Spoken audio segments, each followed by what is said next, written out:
انہیں سمجھ آ گئی ہے بہتر یہ ہے کہ سویرے اٹھ کے نا واٹس ایپ بعد میں دیکھوں، پہلے قرآن پاک کی زیارت کر لیا کروں۔ سمجھ انہیں ہے، سمجھ ہے کہ باتیں زیادہ کرنے سے بہتر ہے درود و سلام زیادہ پڑھا جائے، پتہ انہیں ہے، فیصلہ ہی نہیں کر رہے، ارادہ نہیں بنا رہے، توجہ نہیں کر رہے۔ جب بہت زیادہ بندہ دنیا داری میں الجھ جاتا ہے نا، بہت زیادہ، آسانیاں تو بندے کو جینے نہیں دیتی۔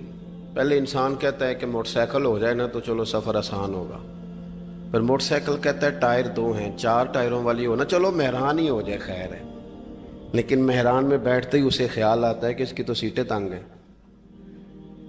پھر اس سے بڑی گاڑی چاہیے۔ یہ روز دوڑ ہے، بانج فقیروں کسے نہیں ماریا اے ہوئی چور اندر دا، یہ دوڑ ہے، یہ ختم۔ حضرت ابوبکر صدیق رضی اللہ تعالیٰ عنہ امیر تھے، ہمیں تو نا جی ایک سے ایک کھانا، اور آج یہ نہیں کھانا، آج میری مرضی کا کھانا، یہ میری مرضی کا، یہ میرے بچے کی مرضی کا، یہ فلانے کی مرضی کا، وہ خواہشات کا انبار۔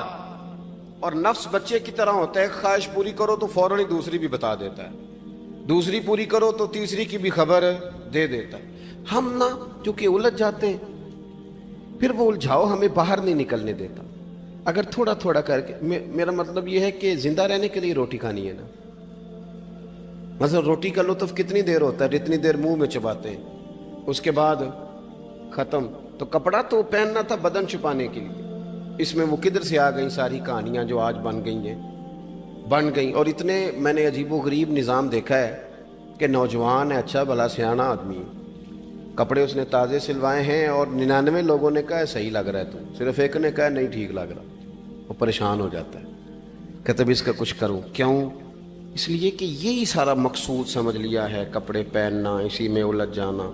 میں اکثر دوستوں سے کہتا ہوں، میں خود کسی دوسرے کی بات نہیں کرتا، بہت زیادہ عمر نہیں میری، میں خود جایا کرتا تھا، شادی کوئی آ گئی تو 2-3 دن پہلے ابا جی کہتے تھے پرانے جوتے کچھ گنڈوا لا، کچھ پالش کرا لا، توڑے میں ڈال کے جانا موچی کے پاس، اس نے کچھ سیٹ کر دینے۔ اب کہاں رہ گیا جی یہ کام، چھٹی نہیں ہو گئی، اب کون سا ایسا سلسلہ ہے؟ وہ جو کہیں سے کپڑا تھوڑا پھٹ جاتا تھا نا، تو اماں اس کو اس طرح پیوند کراتی تھی کہ ڈیزائن بھی بن جاتا تھا اور کام بھی چل جاتا۔ کدھر گیا وہ دور؟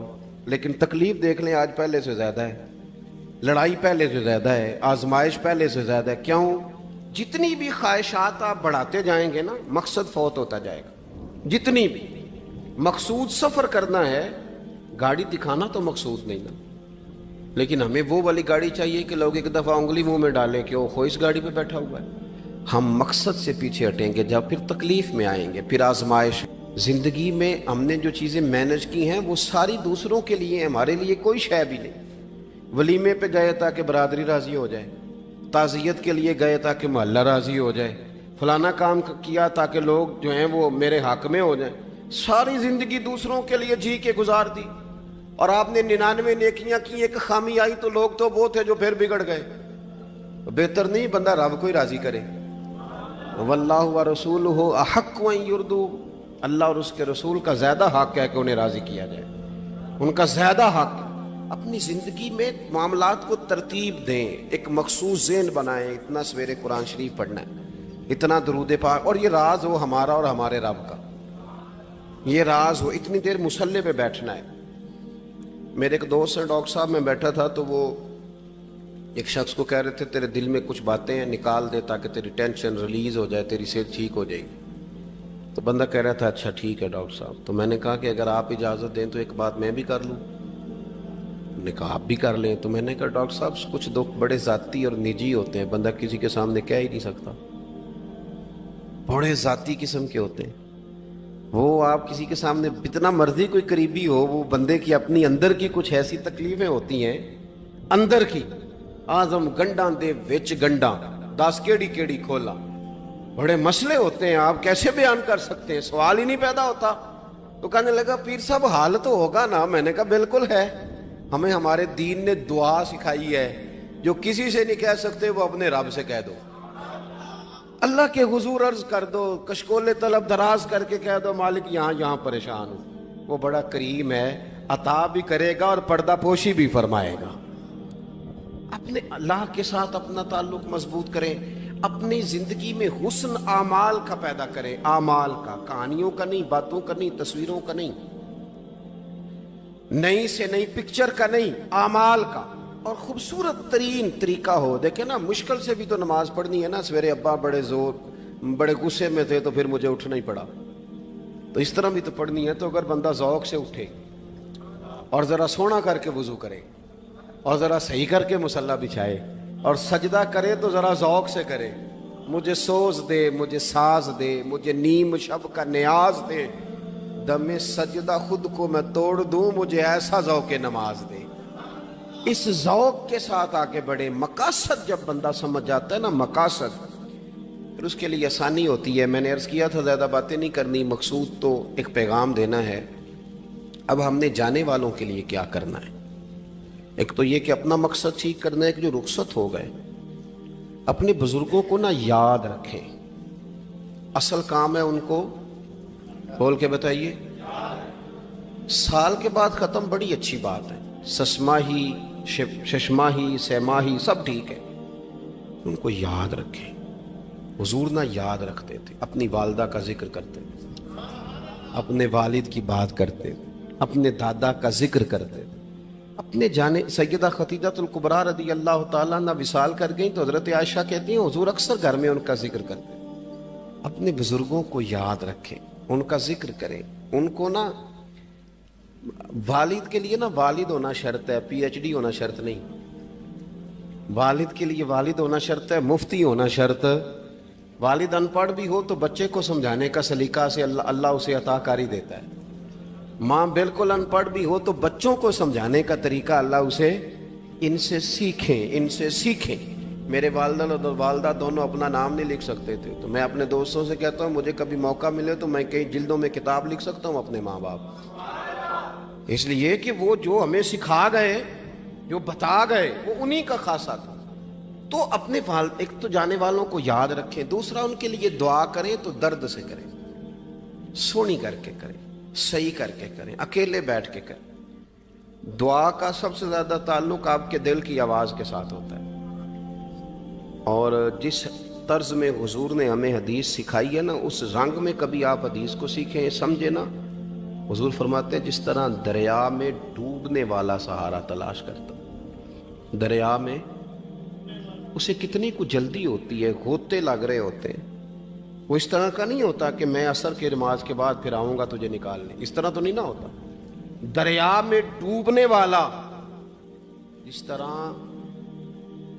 کشتی سہارا تلاش کرتا ہے، حضور فرماتے ہیں اس طرح قبر میں جانے والا دعاؤں کا انتظار کرتا ہے۔ آپ نے دیر کر دی دعا مانگنے میں، ختم دلانے میں دیر کر دی۔ کت صبح و شام ہمہ وقت دعا، ابھی آپ آیتیں سن رہے تھے سورہ ابراہیم کی، اللہ نے نماز میں رکھ دی، ربنا اغفر لی وَلِوَالِدَيَّ وَلِلْمُؤْمِنِينَ يَوْمَ يَقُومُ الْحِسَابُ۔ ایک تو انہیں یاد رکھیں، خوب دعا کریں، اور دوسرا کوشش کریں کہ وہ جو نیکیاں کرتے تھے وہ نیکیاں بھی جاری رہیں، جن لوگوں سے ان کا اچھا تعلق تھا وہ تعلق بھی قائم رہے۔ یہ بھی کوشش کریں کہ ان کے لیے صدقات و خیرات کریں، اور قیمتی صدقہ دیں۔ قیمتی، میں بات ختم کرنے لگا ہوں، بس قیمتی صدقہ دیں، قیمتی۔ 15 تولے سونا گھر میں پڑا ہوتا ہے، قیمتی ہوتا ہے نا۔ کبھی کسی نے چوک میں بتایا کہ آج 15 تولے سونا میرے گھر میں پڑا ہے؟ بولو نا، لگتا ہے تو 10 چھڑنا ہے۔ اگر گھر میں 50 لاکھ روپے کیش پڑا ہو تو چوک میں گلی میں آ کے آپ بات کریں کہ گھر میں پیسے پڑے ہیں؟ کیوں؟ کہ وہ قیمتی ہیں، کوئی لے نہ لے۔ تو یہ جو 5000 مسجد دیکھ کے سارے محلے کو بتاتے ہو، یہ بھی صدقہ تھا، یہ بڑا قیمتی چیز تھی، یہ بتانے والا نہیں تھا، یہ تو نیکی تو قیمتی تھی۔ قیمتی چیز جو ہوتی ہے وہ تو چھپائی جاتی ہے کہ بتائی جاتی ہے؟ یہ جو بیٹیاں ہیں نا اسلام کی، مائیں بہنیں، یہ قیمتی ہیں، اس لیے اسلام انہیں کہتا ہے تم گلیوں اور چوکوں میں آنے والی نہیں، قیمتی چیزیں، قیمتی چیزیں گھر کے اندر رہا کرتی، تم قیمتی چیزیں ہو، تمہارا وجود قیمتی ہے، تم کبھی ماں ہو، کبھی بیٹی ہو، کبھی بہن ہو، کبھی بیوی ہو، قیمتی ہو۔ اس لیے تمہیں اسلام کہتا ہے کہ گھر کے اندر رہو گی تو تمہاری قیمت رہے گی۔ کچھ چیزیں ایسی ہیں جو چوکوں میں گلیوں میں پھیل جائے تو ان کی قیمت